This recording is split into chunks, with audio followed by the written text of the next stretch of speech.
The millionaire disguises himself as a waiter and enters his own hotel. But no one knows who he is. He is horrified when something happens. Archie Montero, a successful 30-year-old businessman, looked at himself in the mirror one last time before leaving his luxurious penthouse. His reflection showed an unrecognizable man. Hair dyed a common brown shade, brown contact lenses hiding his green eyes, and a fake mustache giving him a completely different appearance. He was wearing the uniform of a waiter from the Emperor Hotel, the jewel of his hotel empire. "It's now or never," he murmured to himself, taking a deep breath.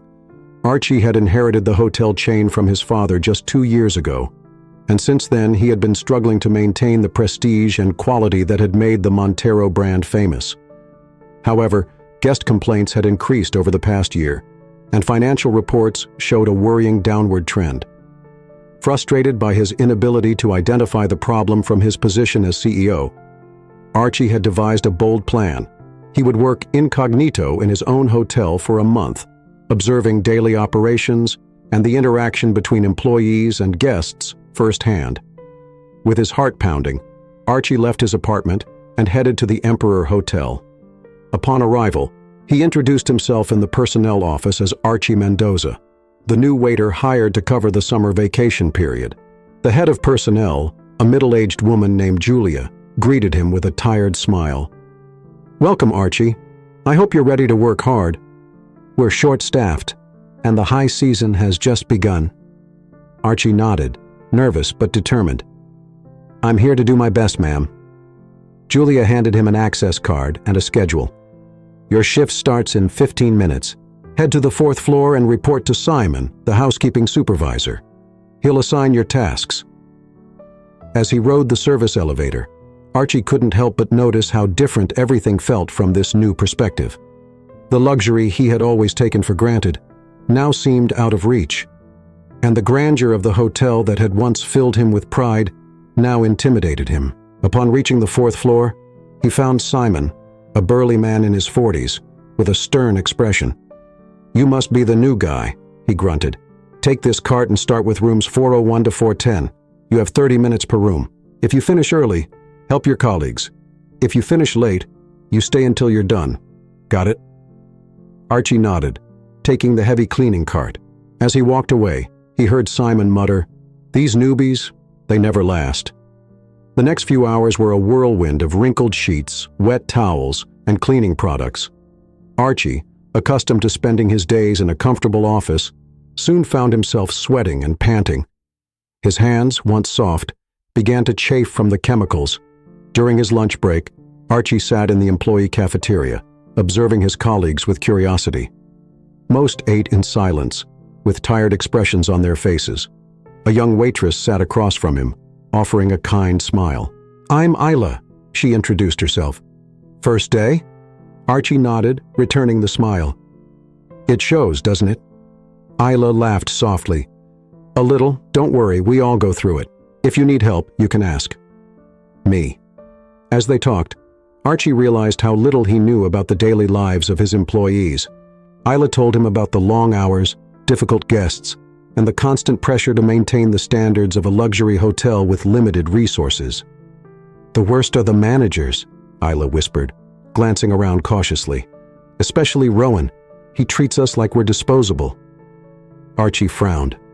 He vaguely remembered Rowan, the general manager he had hired a year ago, based solely on his impressive resume. "What do you mean?" Before Isla could answer, a shrill voice echoed in the cafeteria. "Break time ended 2 minutes ago. Everyone back to work now." Archie watched as everyone hurriedly stood up, throwing the remains of their food into the trash. Isla gave him an apologetic look before disappearing down the hallway.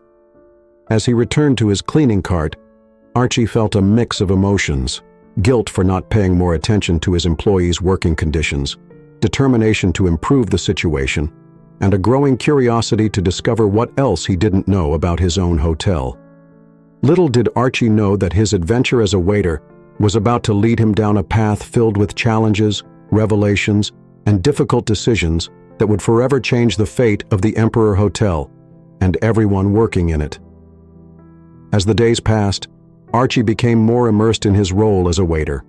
His hands, once soft, were now rough and cracked from constant contact with cleaning products. His muscles ached from the physical labor he was unaccustomed to, but his determination grew with each discovery he made about the hotel's reality. One morning, while cleaning the presidential suite, Archie overheard voices coming from the hallway. He immediately recognized the deep, authoritative voice of Rowan, the general manager. "We need to implement that new VIP service as soon as possible," Rowan was saying. "Revenue is down 15% this quarter, and Mr. Montero is asking uncomfortable questions." Archie tensed at hearing his own name. He moved closer to the door to listen better. "But sir," responded another voice which Archie recognized as Sophia, the head of personnel. "We don't have enough staff to offer personalized 24/7 service to VIP guests. We're already stretched thin." "That's not my problem," snapped Rowan. "Do more with less, Sophia. If you can't handle it, I'll find someone who can." Archie clenched his fists, furious. How could Rowan be so insensitive? He was about to step out and confront him when he remembered his disguise. As a waiter, he didn't have the power to challenge the general manager. That night, during dinner in the employee cafeteria, Archie sat with Anna and other waiters. The conversation revolved around the new VIP service. "They're going to squeeze every last bit of time and energy out of us," complained Peter, a veteran waiter. "And I bet we won't see a single extra cent for the additional effort," Anna sighed. "The worst part is that they don't even ask for our opinion. We have ideas to improve the service, but no one listens." Archie saw an opportunity. "What kind of ideas?" he asked curiously. Anna's eyes lit up. "Well, for example, we could create a more efficient communication system between departments. Sometimes a guest requests something at reception, and the information doesn't reach us in time. Or we could personalize rooms based on the preferences of regular guests." Archie was impressed. These were exactly the kind of innovative ideas he had been looking for. "That sounds great, Anna. Why don't you propose it to them?" Anna's smile faded. "I tried once. Rowan told me to stick to cleaning rooms and stop thinking about things that were beyond my reach." Archie's indignation grew. Not only was Rowan putting too much pressure on the staff, but he was also stifling valuable ideas that could improve the hotel. In the following days, Archie closely observed the dynamics between employees and management. He noticed how supervisors often ignored legitimate concerns from waiters, how resources were wasted due to poor communication, and how stress and lack of recognition were affecting team morale. One afternoon, while cleaning the lobby, Archie witnessed an incident that left him chilled. A guest was yelling at a young receptionist, accusing her of losing his reservation. "I demand to speak to the manager," the man shouted. Rowan quickly appeared, all smiles and apologies to the guest. But as soon as the guest walked away, his expression changed. "How could you make such a stupid mistake?" he hissed at the receptionist, who was visibly trembling. "If this happens again, I'll find someone more competent for the job," Archie said. The young woman struggled to hold back tears. He wanted to intervene, to tell Rowan that this was not how employees should be treated, but he knew he couldn't risk blowing his cover. That night, lying in the small room he shared with two other waiters in the employee accommodation, Archie couldn't sleep. His mind raced, trying to process everything he had seen and heard. He realized that the hotel's problem wasn't just about efficiency or customer service. It was a cultural problem. Under Rowan's leadership, a climate of fear and distrust had been created. Employees, fearful of losing their jobs, didn't dare speak up or take initiative. Archie knew he had to do something, but he also understood that real change would require more than just firing Rowan. He needed to completely transform the way the hotel was managed. As sleep finally overtook him, Archie began to form a plan. It wouldn't be easy, and he would surely face resistance, but he was determined to make the Emperor Hotel not only a place of luxury for guests, but also a place where employees felt valued and respected. What Archie didn't know was that his biggest challenge was yet to come, and that before he could implement his plans for change, he would have to face situations that would test not only his determination, but also his own identity. The sun was barely peeking over the horizon when Archie, still sleepy, headed to the hotel for his morning shift. He had spent another night tossing and turning, his mind full of ideas and worries about how to improve conditions at the Emperor Hotel. As he pushed his cleaning cart down the hallway of the 5th floor, he heard a commotion coming from one of the suites. He approached cautiously and saw Simon, the housekeeping supervisor, arguing heatedly with a guest. "This is unacceptable," yelled the man, a middle-aged executive in an immaculate suit. "I've paid a fortune for this suite and it's full of dust. Do you call this a 5-star hotel?" Simon, visibly nervous, tried to calm the guest. "Sir, I assure you we'll send someone immediately to fix the problem." "I don't want excuses," the man roared. "I want to speak to the manager right now." At that moment, Archie made an impulsive decision.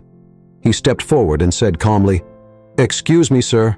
I'm the new waiter assigned to this floor. If you'll allow me, I'll personally make sure your suite is thoroughly cleaned." The guest looked at him with disdain.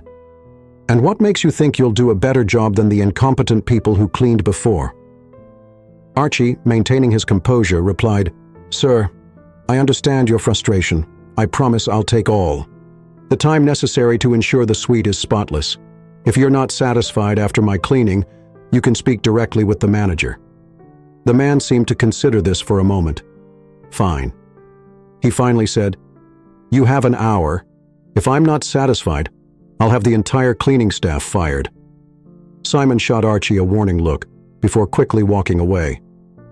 Archie entered the suite, aware that he had much more at stake than just cleaning a room for the next hour. Archie worked like never before. He cleaned every corner, dusted every surface, and paid attention to the smallest details. He used techniques he had learned by observing his more experienced colleagues, and added personal touches that he knew would impress a demanding guest. When the executive returned, Archie held his breath as the man meticulously inspected the suite.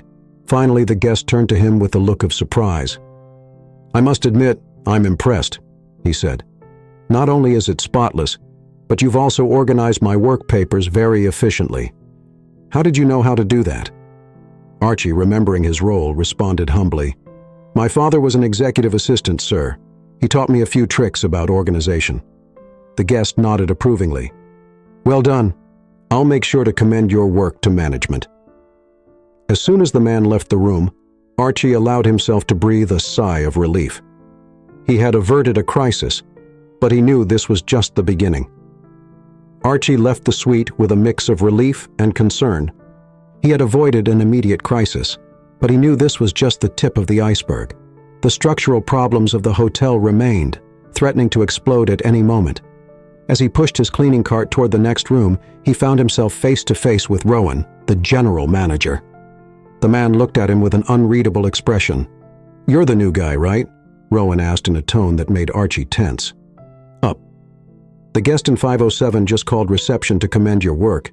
He says you're the best waiter he's seen in years." Archie nodded nervously, aware that he was walking a fine line. "I just did my job, sir." Rowan narrowed his eyes. "Just your job? Listen, kid, I don't know what game you're playing, but let me warn you, in this hotel, no one is indispensable. If you think you can play the hero and bypass the chain of command, you're very wrong." Archie's heart was pounding. Did Rowan suspect something? "I don't understand, sir. I just wanted to help," he replied, maintaining his facade of innocence. "Help, huh?" Rowan sneered. "Well, here's a chance to really help. The guest in 610 has been complaining all week. Nothing. Satisfies him, go there and fix the problem. If you succeed, I might reconsider your position here." With that, Rowan walked away, leaving Archie with a sense of unease. He knew room 610 was notorious among the staff for housing a particularly difficult guest. Upon reaching the room, Archie knocked gently on the door. A sharp, annoyed voice responded from inside. "It's about time. I've been waiting all morning." The door swung open, revealing a woman in her 50s, dressed in designer clothes and covered in jewelry. Her expression was one of pure disgust. "Well," she snapped, "are you just going to stand there or do something useful?" Archie took a deep breath and entered the room. For the next 2 hours, he faced an endless barrage of complaints and demands. The pillow was too soft, the air conditioning too cold. The minibar didn't have her favorite brand of mineral, water with each complaint. Archie responded with patience and professionalism, finding creative solutions to problems that seemed insoluble. He changed the pillows, adjusted the temperature, and even ran to a nearby store to get the specific brand of water the guest demanded. Finally, when it seemed he had addressed every possible demand, the woman looked at him with a less hostile expression. "Well, at least you know how to do your job," she said, in what seemed to be the closest thing to a compliment she could offer. Exhausted but satisfied, Archie was about to leave when the woman added, "Oh, one more thing. I need you to take this dress to the dry cleaner and bring it back within an hour. It's for an event tonight and I can't wait." Archie looked at the clock. It was impossible to take the dress to the dry cleaner and bring it back in such a short time. But he also knew that refusing could undo all the progress he had made. At that moment, he had an idea. "Ma'am, if you'll allow me, I can personally take care of your dress right here in the hotel.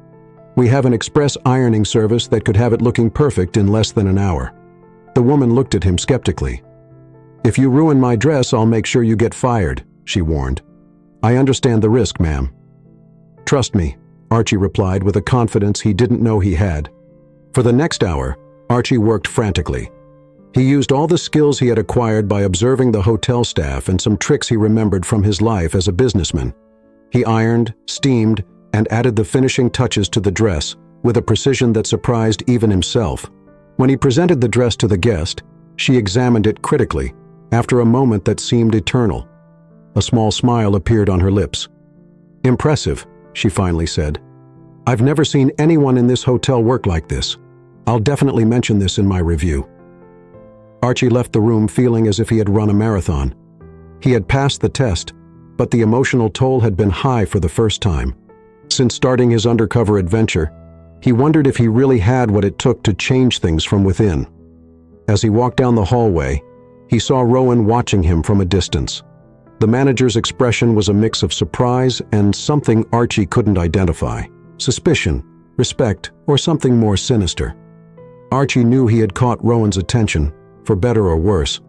Now he had to decide his next move carefully. The game was becoming more dangerous, and the stakes were getting higher.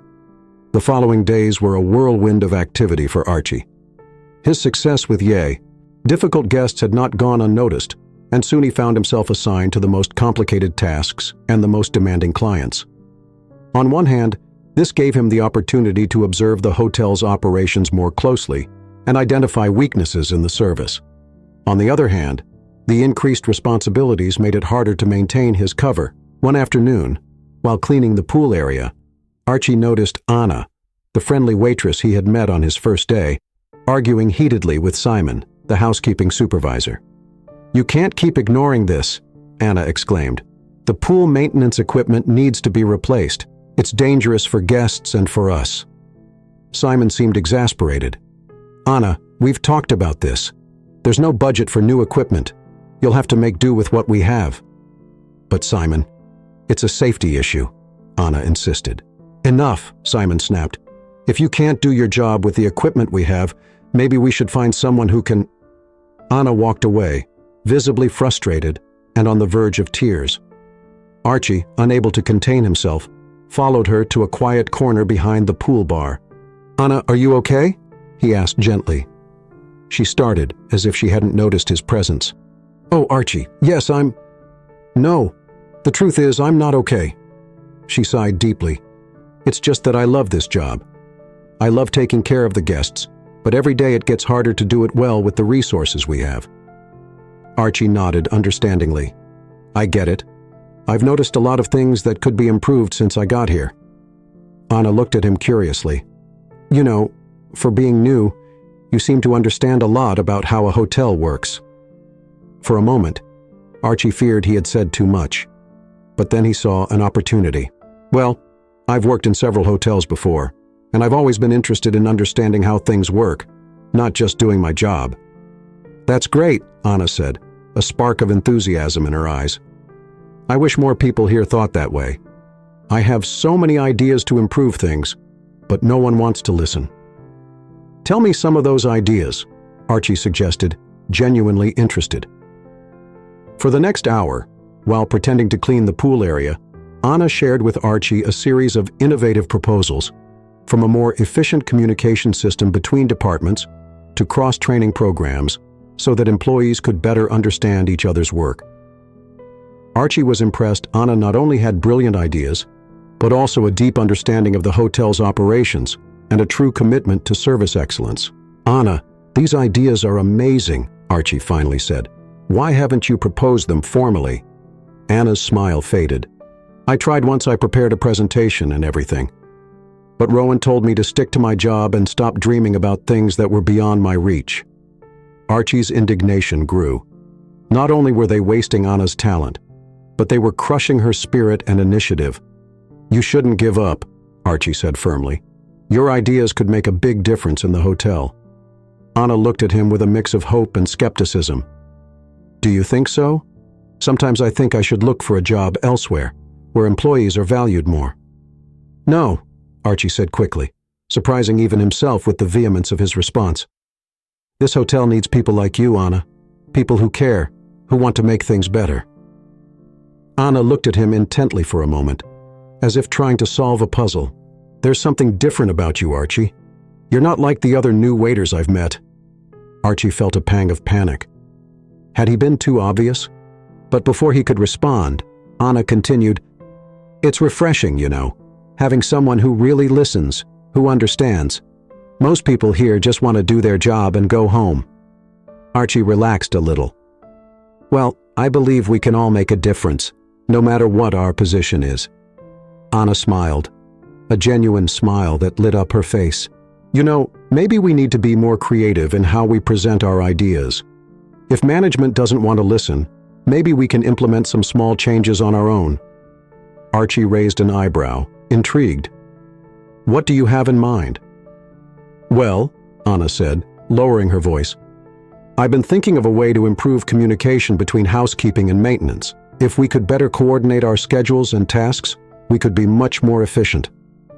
Archie nodded, his mind already working on the possibilities. "That sounds great. How do we start?" As Anna explained her plan, Archie realized he had found more than an ally. He had found someone who shared his vision of what the Emperor Hotel could be.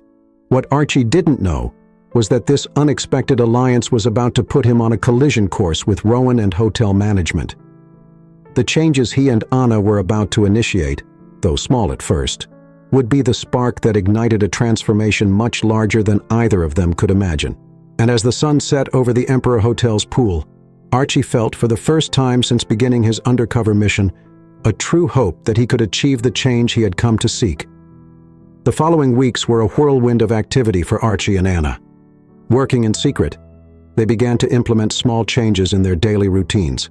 They created a coded note system to communicate between different shifts, improved the organization of cleaning carts to increase efficiency, and even developed a method to prioritize maintenance requests. At first, the changes were subtle. Other employees barely noticed them. But little by little, the effects became evident. Guest complaints decreased, rooms were cleaned faster, and the overall atmosphere among the housekeeping staff improved significantly. However, not everything was rosy. Archie noticed that Rowan was watching him more closely, with a look that mixed suspicion and frustration. It was as if the general manager could sense that something was changing, but couldn't pinpoint exactly what or who was behind it. One morning, while Archie was cleaning the lobby, he overheard a conversation between Rowan and Sophia, the head of personnel. "Something is going on with the Teiche." "Housekeeping staff," Rowan said, his voice filled with irritation. "They're too efficient organized. I don't like it." Sophia seemed confused. "But sir, isn't that a good thing? Complaints have decreased, and guests seem more satisfied." "It's not just that," Rowan snapped. "It's about control if they start thinking they can change things on their own." "What's next? Demanding raises? Better conditions?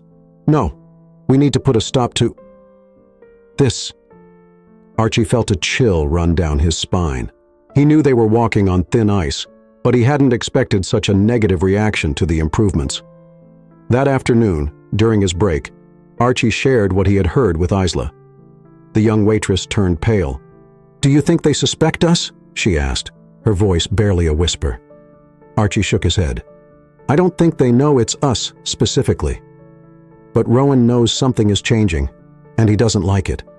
Isla bit her lip, thoughtful. "Maybe we should stop. If they find out, we could lose our jobs." Archie felt a pang of guilt. Isla didn't know he was the owner of the hotel and that his job wasn't really at risk.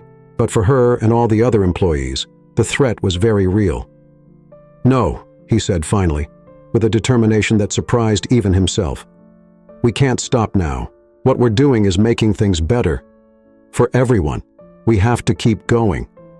Isla looked at him with a mix of admiration and concern. "But how?" "If Rowan is looking for culprits, it's only a matter of time before he finds out it's us." Archie thought for a moment. "Maybe it's time to be bolder. If more people get involved, it will be harder for Rowan to pinpoint anyone in particular." "What do you have in mind?" Isla asked, intrigued. "A grassroots movement," Archie said, feeling the idea take shape in his mind. "We'll share our ideas with more employees, not all at once, but gradually. We'll start with those we trust the most." Isla nodded slowly, a smile forming on her lips. It could work, and if more people see the benefits, it will be harder for management to ignore us. In the following weeks, Archie and Isla worked tirelessly to expand their network. They shared their ideas with Peter, the veteran waiter, with Lucy, a perceptive receptionist, and even with Simon, the housekeeping supervisor, who, to their surprise, was receptive once he saw the positive results. The movement grew quietly, like an underground river. Employees began to communicate better between departments, share resources, and knowledge efficiency increased even more. And the atmosphere in the hotel became more collaborative and positive, however the storm Archie had. Foreseen finally erupted on a Friday afternoon. Rowan called an emergency meeting with all the staff. The general manager paced in front of the assembled employees, his face a mask of barely contained fury. "Unauthorized changes have been made to the hotel's procedures," he began, his voice cold as ice. "This is unacceptable. Anyone caught altering established protocols will be fired immediately." A tense silence fell over the room.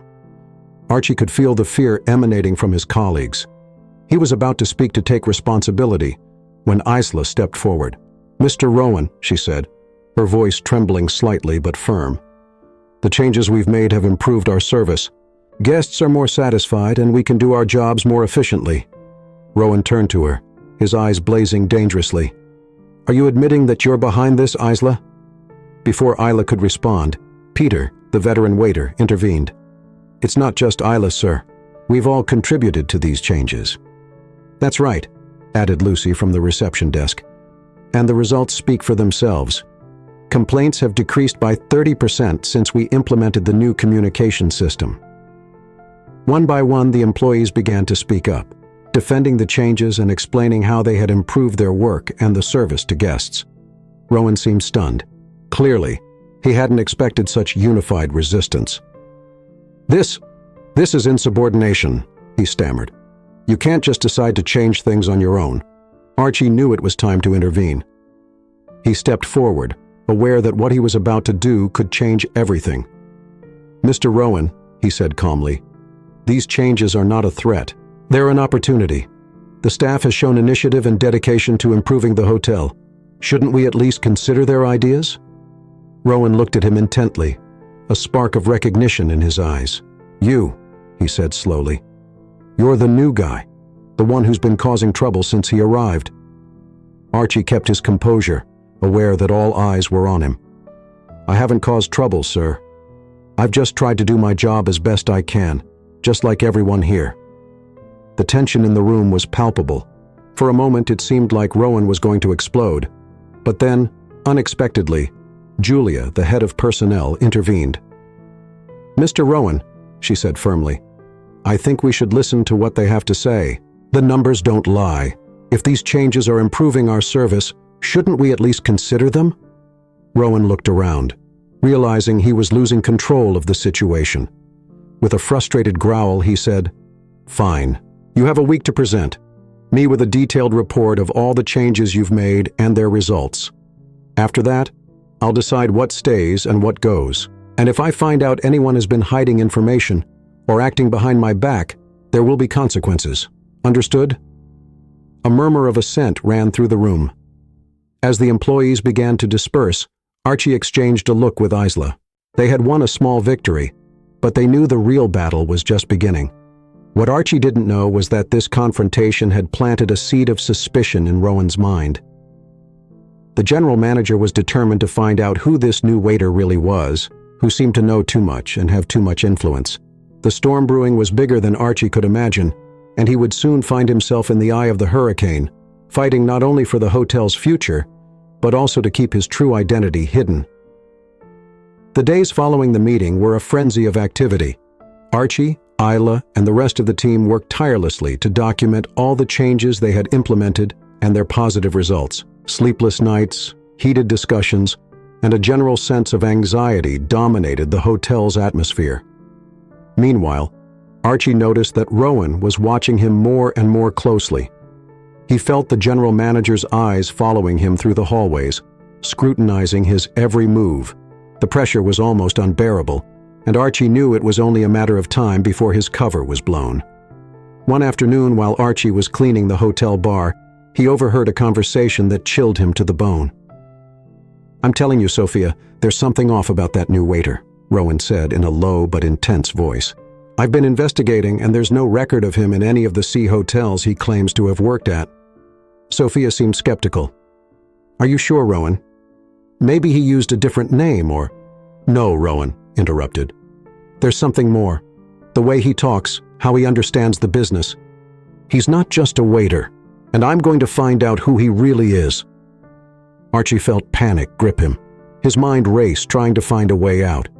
He knew he couldn't maintain the charade much longer, but he also couldn't reveal his identity yet, not when they were so close to achieving real change in the hotel. That night, Archie barely slept. He tossed and turned in his small bed in the employee quarters, aware that his decisions in the coming days could determine not only his future, but that of all the employees who had trusted him. The next morning, as he prepared for his shift, he made a decision. He needed to trust someone, and that someone had to. Isla. She had been his ally from the beginning, and she deserved to know the truth. He found Isla in the supply room, organizing towels. "Isla," he said quietly, "I need to talk to you in private." Something in his tone must have alarmed her because she nodded without asking questions and followed him to a secluded corner of the hotel basement. "Isla, there's something I need to tell you," Archie began, his heart pounding. "I'm not who you think I am." Isla looked at him with a mix of confusion and concern. "What are you talking about, Archie?" Taking a deep breath, Archie revealed the whole truth. He told her about his real identity as the hotel owner, his plan to work undercover, and his reasons for doing so. He saw Isla's expression shift from surprise to shock, and finally to something he couldn't identify. When he finished, there was a long silence. Finally, Isla spoke, her voice barely a whisper. "Why are you telling me now?" "Because Rowan is suspecting," Archie replied. "And because I need your help. We've come too far to give up now." Isla looked at him for what felt like an eternity. Then, to Archie's surprise, a small smile formed on her lips. "You know, part of me always knew there was something different about you. But this is crazy." "I know," Archie said, feeling relieved that Isla didn't seem angry. "Will you help me?" Isla nodded slowly. "Of course. But now that I know who you really are, I have some more ambitious ideas I'd like to share." Before Archie could respond, the basement door burst open. Rowan stood there, his face a mask of triumphant fury. "I knew it!" he shouted. "I knew you were up to something. Who are you, really? A spy from the competition? An undercover journalist?" Archie straightened up, knowing the moment of truth had arrived. "No, Rowan. I'm Archie Montero, the owner of this hotel." The silence that followed was deafening. Rowan looked like he had been struck by lightning, his mouth opening and closing without making a sound. Isla, despite having been informed moments before, seemed equally shocked to hear the revelation out loud. This "This is impossible," Rowan finally stammered. "Why would the owner of the hotel work as a waiter?" "To see firsthand what really happens here," Archie replied, his voice firm. "To understand why a hotel that was, once the pride of the city, was losing its shine, and what I've seen has deeply disappointed me." Rowan seemed to regain some of his composure. "Mr. Montero, if you have complaints about my management, we could have discussed them in my office. There was no need for this charade." "Really?" Archie replied, his voice dripping with sarcasm. "Like the last time I tried to discuss the hotel's problems with you, and you assured me everything was under control. No, Rowan, I needed to see the truth for myself." At that moment, Sophia appeared at the door, drawn by the commotion. "What's going on here?" she asked, looking confused at the scene in front of her. "What's happening?" Archie said, addressing not only Sophia but also Rowan and Isla. "Is it that it's time for real change at the Emperor Hotel? And that change starts now." The atmosphere in the basement was charged with tension and anticipation. Archie knew that what happened in the next few minutes would determine the hotel's future and everyone working in it. The confrontation that had been building for weeks had finally reached its breaking point, and Archie was ready to face it head-on. The silence that followed Archie's declaration was broken by Rowan, who finally seemed to regain his speech. "Mr. Montero," he began, his tone a mixture of forced respect and barely contained resentment, "if you have complaints about my management, I am more than willing to discuss them. But this theater you've staged is completely unnecessary and unprofessional." Archie remained calm, aware that every word and action in the next few moments would be crucial. "It's not just about complaints, Rowan. It's about truly understanding how this hotel operates from the ground up, and what I've seen has shown me that we need a fundamental change in how we operate." "But sir," Sophia intervened, still trying to process the situation, "what's wrong with our current way of operating?" The numbers aren't everything, Sophia," Archie gently interrupted. "I've seen demotivated employees, misused resources, and a work environment that stifles innovation and initiative. But I've also seen the incredible potential of this team when given the opportunity to shine." Isla, who had remained silent until now, stepped forward. "It's true," she said, her voice gaining confidence with each word. "The changes we've implemented in recent weeks have improved not only efficiency, but also the team's morale. And it all started because someone finally listened to us and valued our ideas." Rowan looked increasingly uncomfortable. "Mr. Montero, I understand that you want to improve things, but these employees don't have the experience or vision to make decisions about how a luxury hotel should be run. There are reasons why things are done a certain way." Archie felt his patience wearing thin. "And do those reasons include treating employees as if they're disposable, ignoring their ideas and concerns, creating an atmosphere of fear and distrust?" Rowan's face turned red with anger. "I've kept this hotel running. I've met financial targets year after year." "At what cost, Rowan?" Archie retorted firmly. "You've met short-term targets, but you've been eroding the foundations of what makes this hotel great, its people." He turned to Sophia and Isla. "What I've seen over these weeks is that we have an incredible team. People like Isla, who have brilliant ideas, but have never been given the chance to share them. Employees who deeply care about the guests and about doing their jobs well, but who have been demoralized by leadership that doesn't value them." Sophia nodded slowly, as if seeing things in a new light. "It's true that we've had issues with staff turnover and employee satisfaction. Surveys haven't been the best in recent years." "Exactly," Archie said, "and that reflects in the guest experience. We can have the most luxurious facilities in the world, but if our staff isn't motivated and empowered, we'll never achieve the excellence we strive for." Rowan, seeing he was losing ground, made one last defense. "Mr. Montero, I understand your point, but changing the entire management system of the hotel is risky. We could lose everything we've built." Archie smiled, a smile that mixed determination and hope. "Or we could build something even better, Rowan. I'm not suggesting we throw away all your experience, but we need a new approach, one that combines your knowledge with the fresh ideas and passion of our team." He turned to everyone present. What I propose is a complete transformation in how we operate.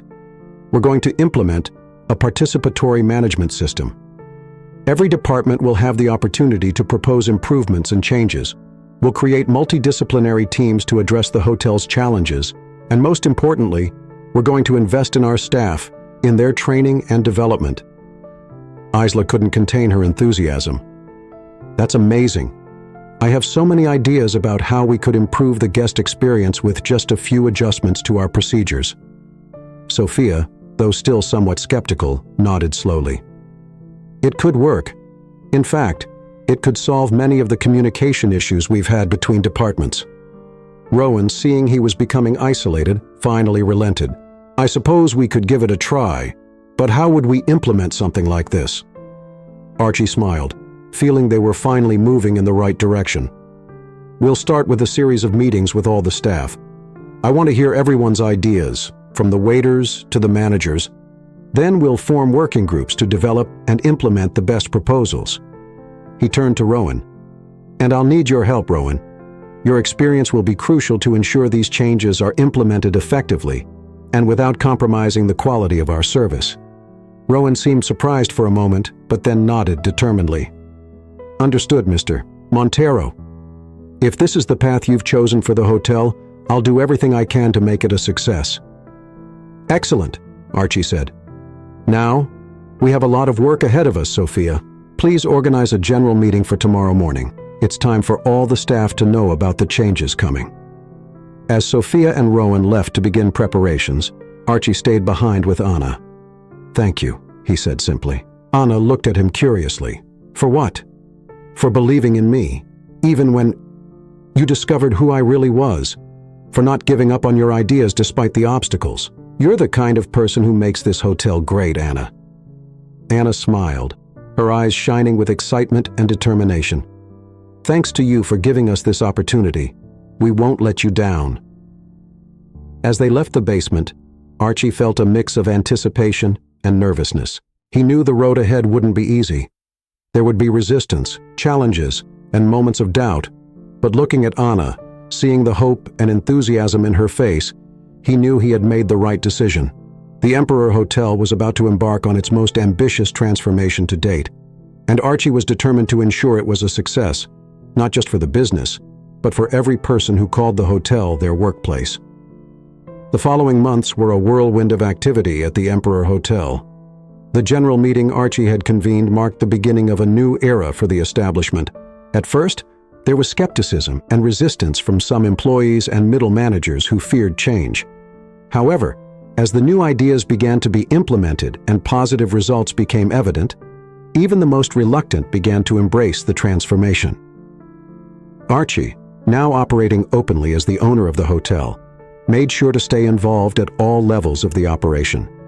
He established a Day in the Life program where managers, including himself, regularly spent a day working in different hotel positions. This not only helped keep management in touch with the day-to-day reality, but also fostered greater respect and understanding among all levels of the organization. Anna became a key player in the hotel's new structure. Her creativity and deep understanding of operations led to her being named Director of Innovation and Continuous Improvement, a position created specifically for her under her leadership. Numerous improvements were implemented, from a new internal communication system to a guest experience personalization program, Rowan. To the surprise of many, including himself, he flourished in the new environment. Once he overcame his initial resistance to change, his experience and business knowledge proved invaluable in implementing the new ideas effectively. He became a mentor to many young employees, sharing his experience while learning new ways of thinking from them. Sophia, for her part, led a revolution in the hotel's human resources management. She implemented professional development programs, improved employee benefits, and created a more inclusive and collaborative work environment. As the months passed, the results spoke for themselves. Guest satisfaction reached record levels, staff turnover drastically decreased, and the Emperor Hotel began to gain recognition in the industry for its innovative, people-centered approach. A year after Archie's big reveal, the hotel hosted a gala to celebrate its transformation. In the elegant ballroom, surrounded by employees, guests, and figures from the hospitality industry. Archie stood up to give a speech. "A year ago," he began, his voice resonating in the silent room, "I put on a waiter's uniform and entered this hotel, hoping to understand what was going wrong. What I discovered was that our greatest asset, our most valuable treasure, was being ignored. Our people." He paused, looking at the attentive faces around him. He saw Isla, radiant in an elegant dress, Rowan with a proud smile, and Sophia, nodding in approval. "Today, a year later, I'm here to tell you that the success we've achieved is not mine. It's yours.